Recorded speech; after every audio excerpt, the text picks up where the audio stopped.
Miracle God, we are calling you. Oh, miracle God, we are calling you. Miracle God, we are calling you. Miracle God, we are calling you. Oh, Pata Pata, my Father, we are calling you. Isikendu, we are calling you. Miracle God, we are calling you. Oh, miracle God, we are calling you. Oui, c'est toi le Dieu de miracle. C'est toi le Dieu de miracle. Rien ne t'est impossible, ô Dieu. C'est pourquoi nous avons décidé de crier à toi. Ya, ya, ya, ya, ya.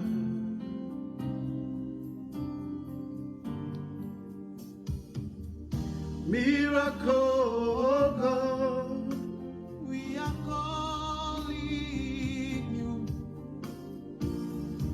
Miracle God, we are calling you.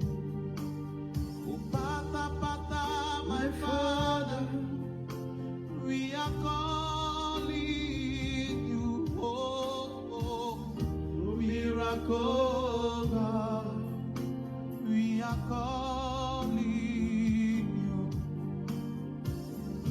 Miracle God, we are calling you.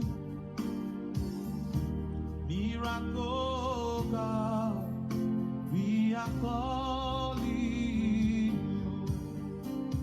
When they say it is impossible, Lord, you say it is possible. Miracle God, we are calling you. When they say it is impossible, Baba, you say it is possible. Miracle God, we are calling you. Dis-le avec moi. Miracle God. Merci la famille de mettre des cœurs et des pouces pour sécuriser notre direct. Oui, nous t'appelons, Seigneur. Miracle God, we are calling you. C'est moi qui C'est t'appelle. moi qui t'appelle. C'est moi qui t'appelle. My God. C'est moi qui t'appelle. C'est moi qui t'appelle. Dis-le. C'est moi qui t'appelle. Que ce soit ta prière. C'est moi qui t'appelle. Jésus. C'est moi qui t'appelle. Oh, C'est moi qui t'appelle. My God. C'est moi qui t'appelle. Jésus. C'est moi qui t'appelle. Fils de David. C'est moi qui t'appelle. Lion de Judas. C'est moi qui t'appelle. C'est moi qui t'appelle. Oh, oh. C'est moi qui t'appelle. Ah, c'est moi qui t'appelle. Jésus. C'est moi qui t'appelle. Oh, oh, oh. C'est moi qui t'appelle. Entends ma voix. C'est moi qui t'appelle. Jésus, oh, c'est moi qui t'appelle.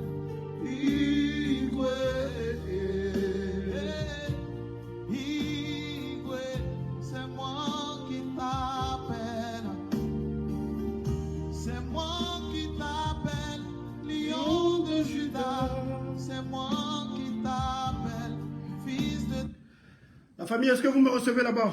Est-ce que vous me recevez?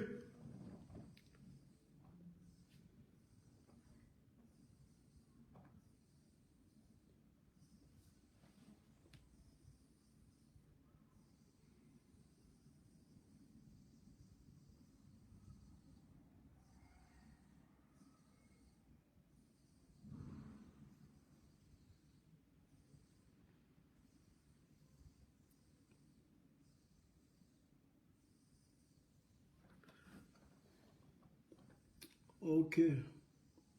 5 sur 5. 5 sur 5, me dit-on. Merci beaucoup. Un patriote bling bling qui a dit au monde Vinci, nous jeunes Gabonais, nous sommes des vôtres. Merci beaucoup. Merci pour la force, les gars. Il faut qu'on soit nombreux, il faut qu'on s'organise et c'est maintenant. Et nous allons nous organiser.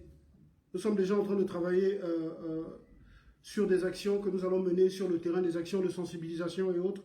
Et nous aurons besoin de votre soutien, la famille. À cet effet d'ailleurs, je tenais à le dire ici, mais bon, nous sommes attaqués depuis. Je compte mettre en place une cagnotte pour récolter des fonds pour ma survie en exil, mais aussi pour mener des actions. Je vous avais dit sur la page qu'en début d'année, je vous avais dit à la fin de l'année, il faut qu'on produise un film qui retrace l'histoire de tous les combattants de notre pays, qui dénonce les crimes humains et financiers de la France dans notre pays, qui évoque les accords obscurs qu'il y a entre la France et le Gabon, ces accords qui font de nous des esclaves. Et pour réaliser ces films-là, il faut de l'argent à la famille. J'ai besoin de 100 personnes qui peuvent m'avoir par mois 10 euros. 100 personnes. Toutes les personnes qui sont partantes pour me soutenir, écrivez-moi sur WhatsApp, s'il vous plaît. D'autres personnes que je connais personnellement, je viendrai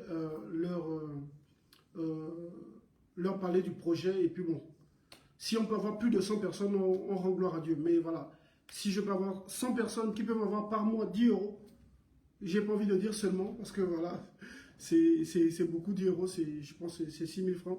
Si je peux avoir des gens qui peuvent avoir 10 euros chaque mois et tout, ça permettra d'avoir du bon matériel, de produire du bon matériel, d'avoir des personnes qui peuvent m'aider à sécuriser les pages, c'est important. Parce que je vous assure, ce n'est pas des simples signalements, les attaques que vous voyez sur la page. Parfois, c'est l'adresse IP directement qu'ils attaquent. Quand j'étais au Sénégal, j'avais été attaqué comme ça. Tous mes voisins, tous mes frères qui étaient dans la même maison que moi, ils avaient perdu leur compte Facebook. Mes voisins également, qui utilisaient ma box Wi-Fi, avaient également perdu leur compte Facebook. Donc les gars, ils attaquent directement parfois depuis les adresses IP. Et il faut avoir des personnes pour sécuriser les pages. Donc j'ai besoin des gens qui vont m'aider à sécuriser les pages. J'ai besoin des frères qui s'y connaissent en infographie. Parce que l'image, c'est important dans le combat que nous menons. L'image participe à la communication. Donc il nous faut parfois des images pour dénoncer certains faits qui se passent dans notre pays. Pour dénoncer les crimes institutionnels, les crimes financiers orchestrés par le CTRI-PDG, par ces PDGistes devenus CTRistes. Donc voilà, nous avons besoin de toutes ces personnes-là. J'ai besoin de votre soutien, la famille. S'il y en a qui peuvent m'avoir 10 euros, j'ai besoin de 100 personnes. Si on peut avoir 200 personnes ou même 1000 personnes, ce n'est pas mauvais. Ça nous aidera beaucoup dans la lutte. Parce que la lutte, ce n'est pas seulement faire des lives. Il faut des actions sur le terrain. Il faut aider ceux qui sont sur place au pays à se déplacer. Parce que, je vous le disais tout à l'heure, la famille, la plus grosse erreur de ma vie, c'est d'avoir pensé que les Gabonais avaient envie de se libérer du système. Tous les Gabonais n'ont pas cette envie. L'envie reste dans leur tête. Mais quand il s'agit d'agir pour libérer le Gabon, il n'y a plus personne. Parce que le peuple est ignorant. Généralement, il se lève en période électorale, mais après, voilà, il reprend le cours de sa vie, il continue dans sa misère. Il faut aller rencontrer les populations, leur parler de la nécessité de se débarrasser de la France, des bases militaires françaises, de se débarrasser du système Bongo-PDG. Il faut qu'on explique ça aux populations. Ils doivent comprendre que tant que ce système sera toujours là, nous vivrons toujours dans la précarité, dans le sous-développement mental et physique, tant que ce système sera là. Donc c'est tout un travail, la famille. Merci de m'aider. Merci de m'aider à mener cette mission. Je disais tout à l'heure à un frère que moi je suis la partie visible du combat. Je suis le Kambi, celui qui porte la parole, on dit chez les Mienais, celui qui porte la parole, on l'appelle le Kambi. Je suis celui qui porte votre parole, la parole de la masse silencieuse. Et j'ai besoin de votre soutien, la famille.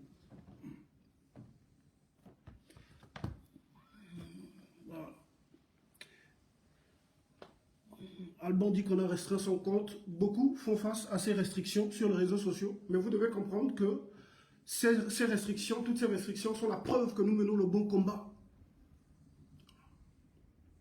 Nous menons le bon combat. Donc, tout à l'heure, j'étais en direct, j'ai été coupé, j'ai dû interrompre, j'ai dû, abréger, en fait, le live, parce qu'il n'était plus bon. Mais bon, je pense que l'essentiel du message est passé. Je reviens pour m'adresser à ceux qui attaquent mes pages depuis des années. Laurence Ndong, Stéphane Zeng, Parfait. Laurence Ndong a fait nommer son mari à Spin, hein, à l'économie numérique, et son petit Parfait où il a été nommé à l'ARCEP. Voilà. Donc, ils ont le matériel informatique pour attaquer tous ceux qui s'opposent au CTRI PDG, tous ceux qui dénoncent l'imposteur PDGiste André Oligui Nguema. C'est pas pour rien, c'est pour nous museler sur les réseaux sociaux que Laurence Ndong a fait nommer son mari à Spin et son bon petit Parfait à l'ARCEP. C'est pour nous contrôler, ils sont derrière ça. Depuis des années, ils attaquent toutes mes pages, tous mes comptes. Et tout à l'heure, avant d'être interrompu, je vous disais qu'au Mona Vinci, c'est plus de 300 comptes Facebook que vous avez fait sauter, mais je suis toujours là. Je suis toujours là. Je suis la témérité personnifiée. Vous êtes venus dans ce combat sous mes yeux. Vous êtes partis sous mes yeux. Je suis toujours là. Je ne suis pas venu dans ce combat pour mes intérêts personnels. Je suis venu parce que j'ai été choisi par Dieu. C'est Dieu lui-même qui m'a envoyé dans ce combat. Je suis un instrument de Dieu pour la libération du Gabon. Ils ont commencé à signaler.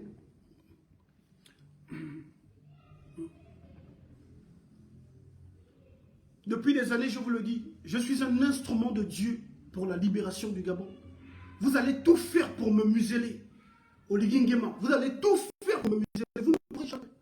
Ce n'est pas possible. Vous ne pourrez jamais me museler. Vous allez restreindre mes pages. Vous allez attaquer mes lives, mais vous ne pourrez jamais éteindre Mona Vinci. Même lorsque je serai mort, ma voix continuera de résonner. J'ai semé des graines et des graines dans ce pays. Il y a des centaines de milliers de Mona Vinci dans ce pays qui sont nés. Quand j'ai commencé le cyberactivisme, dans les années 2010, nous n'étions même pas 4 au Gabon à avoir le courage de prendre le téléphone pour dénoncer. Je dénonçais les crimes rituels. Je dénonçais à Combessi et Saban. Nous n'étions même pas 4. J'étais sur site, parce que je travaillais dans le secteur pétrolier. Mes collègues sur site là-bas, sur les sites Arabie, ou quand on était en offshore, Auto 1 et tout ça. Les gars me disaient, mais au moins, toi, Mbourou, tu parles de la politique, les gens là vont t'attendre au quai total, on va t'arrêter, mais je m'en foutais. Puis il y a eu 2016. Il y a eu l'année 2016 et tout est parti. Le phénomène au Mona Vinci est connu dans tout le Gabon. Et des patriotes sont nés à travers mon message. Mon message d'éveil des consciences. On a vu maintenant des gens prendre des téléphones, avoir le courage de parler parce que Mona Vinci a commencé. Vous ne pourrez jamais me museler. Jamais me museler. Vous allez tout faire. Mettre vos informaticiens. Vous ne pourrez jamais me museler. Je peux créer une page tout de suite. Tout de suite avec 0 abonné. Je lance mon live, j'envoie mon armée sur WhatsApp. Tout de suite, ils vont relayer le message. Donc ça ne sert à rien ce que vous faites. Vous me muselez sur Facebook. Je fais des audios depuis plus de 7 ans. Depuis plus de 7 ans, je fais des audios. J'en ai fait des milliers et des milliers. Donc vous savez que c'est 0 ce que vous faites. Vous savez que vous dépensez l'énergie cadeau.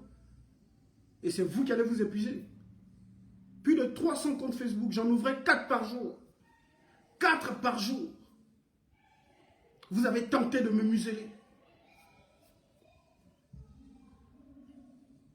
J'avais des pages à plus de 10 000 abonnés, on était en 2017. Si ces pages n'avaient pas été sabotées, j'aurais eu plus de 400 à 500 000 abonnés sur ces pages. Mais vous avez tout fait pour faire sauter mes pages. Faire sauter mes comptes, faire sauter mes pages. Je suis là en 2024. Je suis toujours là. Vous êtes tous partis à l'enfant du pays. Je vous ai dit, je m'appelle Michel, l'enfant du pays. Ce tocard de Stéphane Zeng, à cœur, c'est lui qui était derrière toutes mes pages pour attaquer mes pages. J'ai dénoncé ce gars ici. Oh non, machin, parce que les gens sont toujours dans le repli identitaire. Maintenant, ils sont en train d'ouvrir les yeux.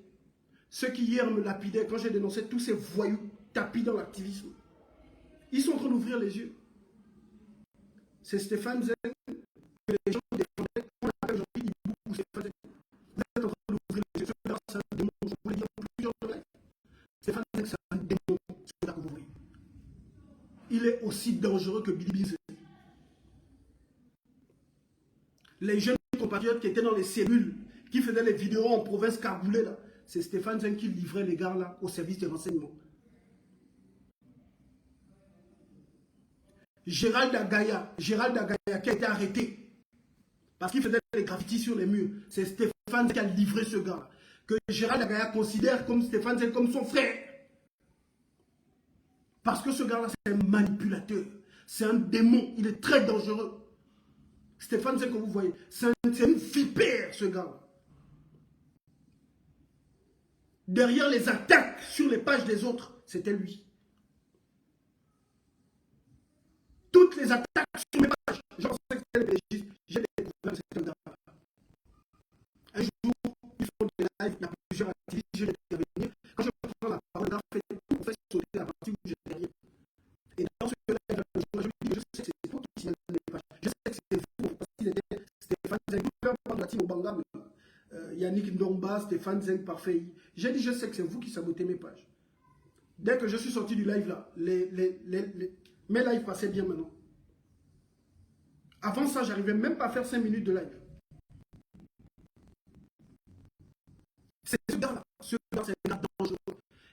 Et comme quelqu'un dit qu'il est un peu, voilà, il est un peu stable et tout, il a livré nos frères, Merlin est là, tous les gars de la cellule. Les frères qui posaient les actions, il y avait des vidéos qui circulaient au moment où les frangins étaient câblés. Tous les frères sont en prison.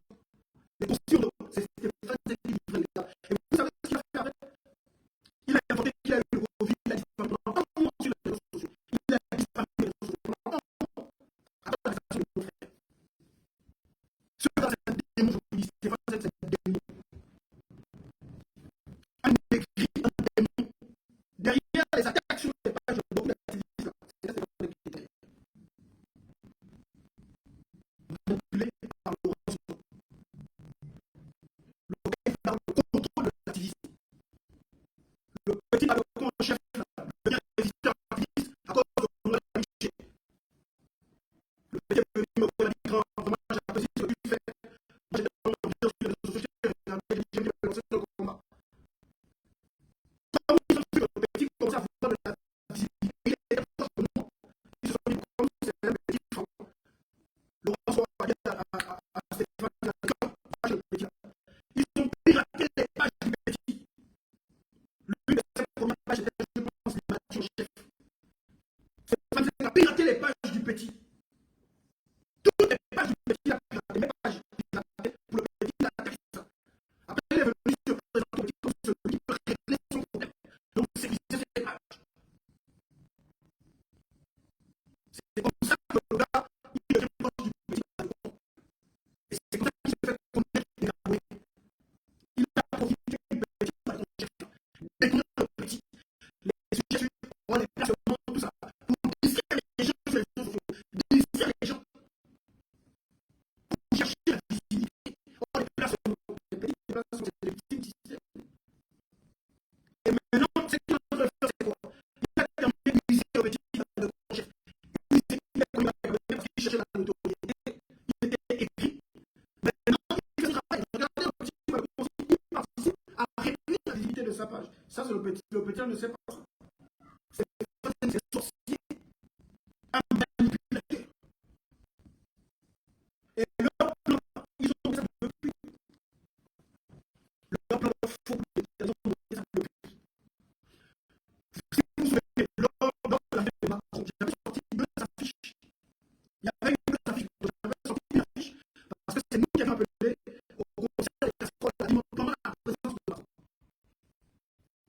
Stéphane Zeng, le manipulateur, a monté une image parce que l'image parle. L'image parle. Stéphane Zeng a monté une image où on montre Macron avec le sosie qui genre sur le rond de disait où il est pied. Le petit Macron s'est appelé manipulé et c'est lui qui a fait le flux sur les réseaux sociaux. Il prend l'image, il a fait cette image qui a posté au profil. Mais cette image ne marquait pas. Cette image faisait rire. Alors que la nôtre était plus basse. Lors du procès des casseroles, la ville morte du 15 décembre 2021, c'est toujours sous le Stéphane Zeng. La première image, il était dit plusieurs jours. Ville morte sur plusieurs jours. Il montre notre image. Or, ville morte le 15 décembre.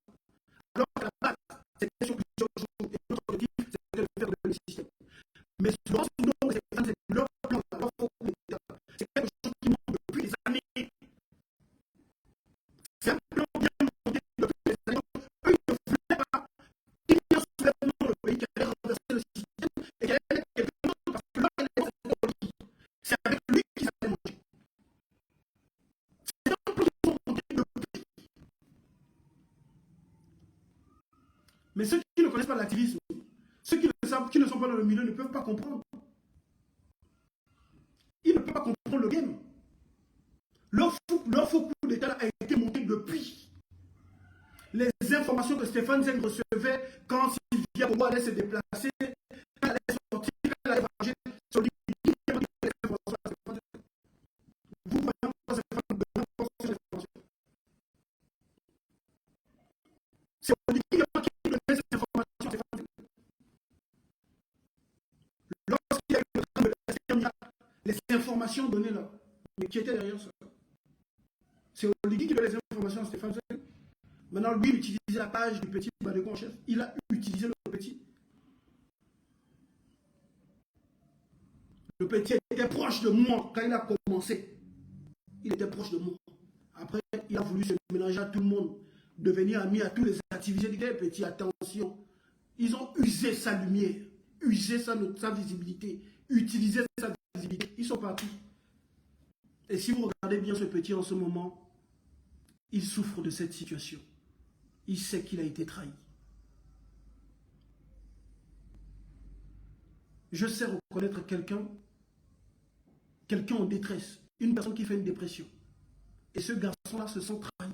Tous venaient maintenant sur sa page pour chercher la notoriété. Laurence Ndong venait faire les lives sur sa page. Stéphane Zeng faisait ce qu'il voulait. Laurence Ndong, il mettait Laurence Ndong sur la page du petit. Parfait, il sur la page du petit. Tous venaient sur la page du petit pour chercher la lumière. Pour chercher la lumière, pour chercher la visibilité, pour impacter sur les populations.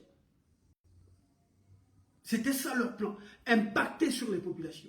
Et à l'époque où le petit avait une très grande visibilité, parce qu'il perd en visibilité, vu son inconstance, et son inconstance aussi est due au fait qu'il était proche d'eux, en même temps, il connaît la crédibilité de son grand frère, donc il était un peu perdu.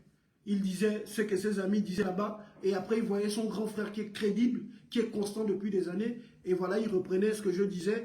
Donc du coup, son inconstance a fait perdre le petit la visibilité. Mais à l'époque, lorsque le petit validait une personne, toute la jeunesse gabonaise validait la personne. Et c'est comme ça que les parfaits, Stéphane Zeng et tous les autres, Laurence Ndong, ont retrouvé de la crédibilité aux yeux des populations. Parce que le petit a validé tous ces voyous-là. Laurence Ndong, elle n'était plus suivie par personne. Elle mettait des publications là-bas où il y avait 5-10 likes. Plus personne ne la regardait. C'est pendant la période électorale, elle a profité de la page du petit pour, voilà, pour retrouver de la crédibilité aux yeux de l'opinion. Et ce sont ces gens-là, cette bande de voyous, des gens qui sont venus instrumentaliser notre combat. Ce sont eux qui sont derrière les attaques sur nos pages, principalement sur ma page. Cette bande, Stéphane Zeng, parfait. Je vois des gens en ce moment, je vois plein de messages. Les gens qui viennent m'écrire dans les groupes partout sur sa page, même Stéphane Zeng. Quand Stéphane Zeng, on ne te reconnaît pas. Vous ne le connaissez pas, c'est tout. Vous découvrez Stéphane Zeng. Vous ne le connaissez pas. C'est un démon. C'est un gars très dangereux. Je préfère encore la personne qui publiquement te démontre que non, moi, je ne t'aime pas. Mais lui, c'est le gars qui vend l'image de la personne parfaite en public. Mais c'est un dangereux, ce gars-là.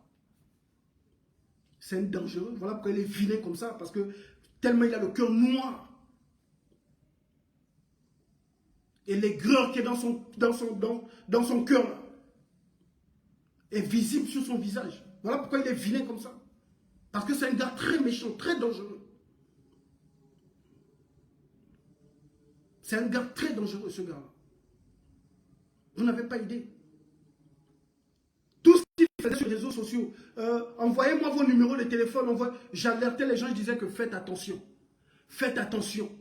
Vous qui avez les projets, les actions que vous voulez mettre en place au pays, faites attention aux activistes. À chaque fois que je disais ça, je faisais allusion à ce gars-là. Et beaucoup ont été arrêtés. Certains ont peut-être été assassinés à cause de ce gars. Quand Stéphane Zeng est sorti sur les réseaux sociaux pour dire que Hervé Mombo est dans une situation critique, le même jour, j'ai fait le live ici, j'ai dit prier pour Hervé Mombo. Je savais qu'Hervé Mombo allait mourir. Parce que Hervé Mombo a été assassiné. Ils ont répandu partout qu'il est mort de la Covid, oh, il est mort de ceci, cela. Hervé Mombo a été assassiné. Et Hervé Mombo aussi, mon frère, têtu. Tous là, ils étaient là. Oh, Laurence Ndong, Stéphane Zeng, ces gens-là sont très dangereux. Ils avaient envie d'avoir le contrôle de tous les activistes. Ils voulaient nous contrôler. Quand Laurence Ndong a compris qu'elle ne pouvait pas moi me contrôler, elle a mis ses chiens de garde sur mes pages. Au fond d'elle, elle s'est dit, bon, toi, mon petit, comme tu ne veux pas être contrôlé par notre mouvement, je vais te faire disparaître des réseaux sociaux. Laurence Ndong, Stéphane Zeng, ces gens sont très dangereux. Avec la complicité du système, ces gens-là ont tué Hervé Mombo. Ils ont tué Hervé Mombo. Ces gens-là ont tué Maître Méré. Parce que Hervé Mombo, c'est un souverainiste. Jamais il aurait soutenu Oligui. Il aurait continué le combat. Et il aurait gagné en notoriété, étant sur place au pays. À l'heure actuelle, nous sommes en train de chercher, dans le paysage politique, nous cherchons des personnes susceptibles de porter notre combat souverainiste. Et quelqu'un comme Hervé Mombo aurait porté ce combat. Maître Méré, si vous remarquez bien, regardez ceux qui ont tué Méré. Tous ceux qui ont attaqué Méré, regardez là, ils sont dans la même bande toujours. La même bande. Yannick Ndomba, Parfait, Stéphane Zeng, Laurence Ndong, Claire Newman. La même bande, tous ces gens-là sont là avec Oligui. Il fallait éliminer Maître Méré. Parce qu'il était charismatique, il était présidentiel. Il aurait pu être un leader. Ils ont préparé leur plan de très longtemps. Leur plan de personnes qui ont monté de tous les années.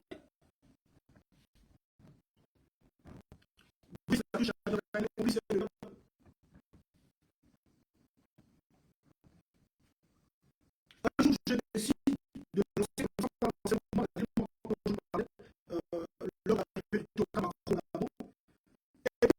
Stéphane Zeng se réfère à Judith Lecobo. Il dit dans un live que Judith Lecobo a dit que ce n'est pas possible de lancer la ville morte. Judith Lecobo, ancienne ministre déléguée d'Ali Bongo. Judith Lecobo, maîtresse de Brice Actrice Janine. C'est aujourd'hui d'ailleurs qui est chargé de recruter tous les activistes de la diaspora. Judith Lecobo. C'est sûr que c'est pas un appui pour dire qu'il n'est pas possible qu'on puisse lancer une action de l'île dans le pays. Mais si c'était ça, oui. Parce que si tous les activistes avaient une même voix, le peuple aurait été. C'est pas grave.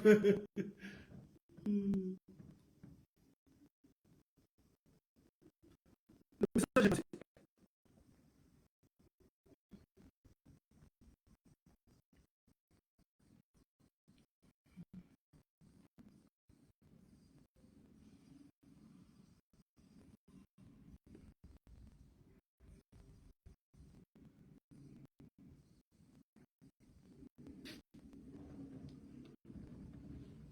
le live va attaquer, mais ils vont se fatiguer. L'essentiel du message est passé.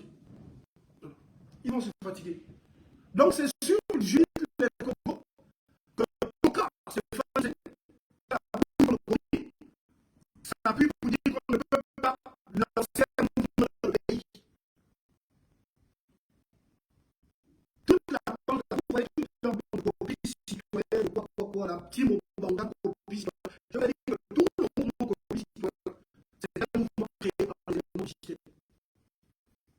Mais les copies citoyennes avec les non-citoyens. Et nous sommes bien commencé par en ligne. Après, je ne dis pas que tous ceux qui sont copies citoyennes sont mauvais, il y a quelques compatriotes qui sont nécessaires, mais qui ne savent pas qui marchent avec les serpents.